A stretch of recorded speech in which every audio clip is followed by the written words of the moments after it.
जय हिंद साथियों। आज हम एक्सटेंशन में पूछे जाने वाले जो फादर्स हैं उनके बारे में पढ़ेंगे। तो फादर ऑफ एक्सटेंशन जो है वो जेपी लिगन्स है और father of extension in India जो है केएन सिंह है। फादर ऑफ डेमोन्स्ट्रेशन जो है सी मैन इनैप है। फादर ऑफ मॉडर्न सोशियोलॉजी जो है वो आर.के. मेस्टन है and father of rural sociology जो है वो अगस्ट कॉम्पटे हैं। और फादर ऑफ कम्युनिकेशन जो है वो बेरलो हैं। फादर ऑफ पीआरए जो है यानी पार्टिसिपेटरी रूरल अप्रेजर के जो फादर हैं वो रॉबर्ट चैम्बर हैं। And father of PRA in India जो है वो नीलम मुखर्जी हैं। फादर ऑफ एंड्रागॉगी जो हैं वो अलेक्जेंडर नैप हैं।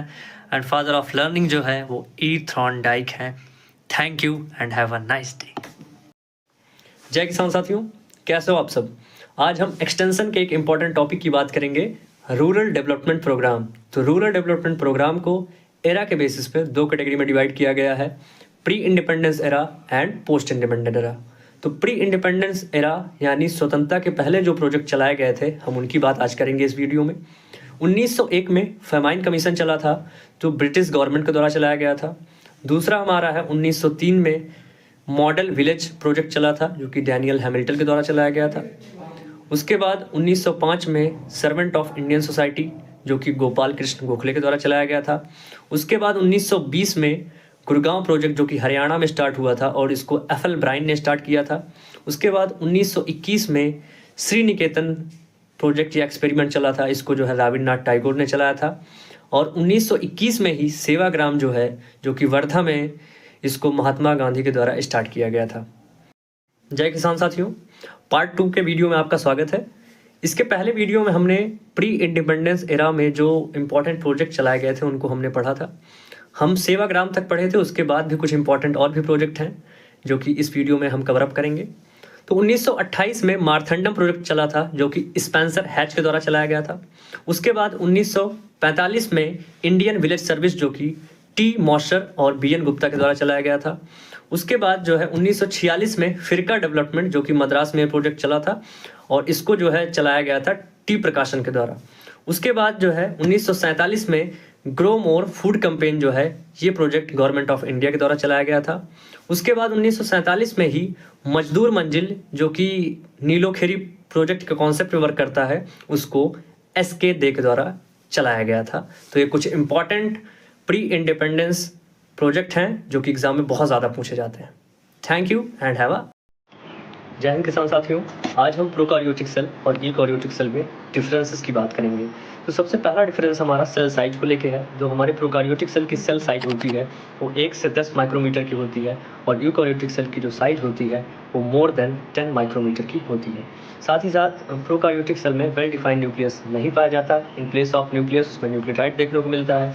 यूकार्योटिक सेल में वेल डिफाइंड न्यूक्लियस पाया जाता है। जो हमारा डीएनए होता है वो प्रोकार्योटिक सेल में सर्कुलर पाया जाता है और साइटोप्लाज्म के अंदर प्रेजेंट होता है। और साथ ही साथ जो यूकार्योटिक सेल होता है उसमें हमारा जो डीएनए होता है वो लीनियर होता है और न्यूक्लियस में प्रेजेंट होता है। एमआरएनए जो हमारा होता है वो प्रोकार्योटिक सेल में पॉलीसिस्टोनिक होता है और यूकार्योटिक सेल में जो हमारा एमआरएनए यानी मैसेंजर आरएनए जो होता है वो मोनोसिस्टोनिक होता है। साथ ही साथ माइटोसिस और मियोसिस जो होता है वो प्रोकार्योटिक सेल में एब्सेंट होता है और यूकार्योटिक सेल में प्रेजेंट होता है। एग्जाम्पल की बात करते हैं तो बैक्टीरिया और माइकोप्लाज्मा जो है प्रोकार्योटिक एग्जाम्पल है। जय हिंद किसान साथियों, कैसे हो आप सब। आई होप आप सब मस्त होंगे।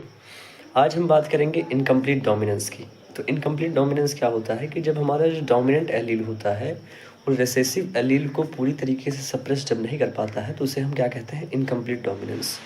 जैसे ये आपका जो है 4 o'clock में यानी मिराबिलिस जलापा के फ्लावर्स में देखने को मिलता है। जब हम क्रॉस कराते हैं रेड और वाइट का तो हमें पिंक फ्लावर मिलता है। ठीक है, तो मतलब जो हमारा रेड कलर है वो डोमिनेंट की तरह नहीं वर्क कर रहा है। ठीक है, तभी तो जो कलर आ रहा है वो पिंक आ रहा है। एक इसका एग्जांपल है और एक इसका एग्जांपल जो है फ्लावर कलर, अगर आप स्नैपड्रैगन या डॉग फ्लावर में देखेंगे तो उसमें भी देखने को मिलेगा। और साथ ही साथ फेदर कलर जो है अंडुलेशन फाउल में भी जो है इनकम्प्लीट डोमिनेंस की वजह से ही देखने को मिलता है। ठीक है, तो ये कुछ फैक्ट्स थे जो कि इनकम्प्लीट डोमिनेंस से रिलेटेड थे। Thank you and have a nice day. जय हिंद किसान साथियों, कैसे हैं आप सब। आई होप आप सब मस्त होंगे। आज हम कोडोमिनेंस की बात करेंगे। ठीक है, तो कोडोमिनेंस में क्या होता है कि जो दोनों पेरेंट्स हैं उनके जो एलील्स होते हैं बोथ आर एक्टिव, दोनों एक्टिव होते हैं और दोनों इक्वली एक्सप्रेस करते हैं। अब कभी कभी कन्फ्यूज़न ये हो जाता है कि इनकम्प्लीट डोमिनेंस और कोडोमिनेंस में डिफरेंस क्या है, ठीक है। तो इनकम्प्लीट डोमिनेंस में ये होता है कि उसमें 50% नहीं आता है, ठीक है, जबकि कोडोमिनेंस में 50% दोनों एक्सप्रेस करते हैं, ठीक है। और उसमें 50% एक्सप्रेस नहीं करते हैं, उसमें थोड़ा सा कम देखने को आपको मिलेगा। तो ये एक बेसिक डिफरेंस है। कोडोमिनेंस का जो एग्जाम्पल है आपका ब्लड ग्रुप हो जाता है, सिकल सेल अनीमिया देखने को मिलता है। और जो छोटी सींग वाले हमारे ब्रीड होते हैं, कैटल्स होते हैं, उनमें जो है कोडोमिनेंस देखने को मिलता है। जैसे अगर आप रेड और वाइट का अगर आप जो क्रॉस कराएंगे तो रोन कलर के जो आपके ब्रीड जो है आपको मिलेगा। तो ये जो है किसके वजह से होता है, तो ये कोडोमिनेंस की वजह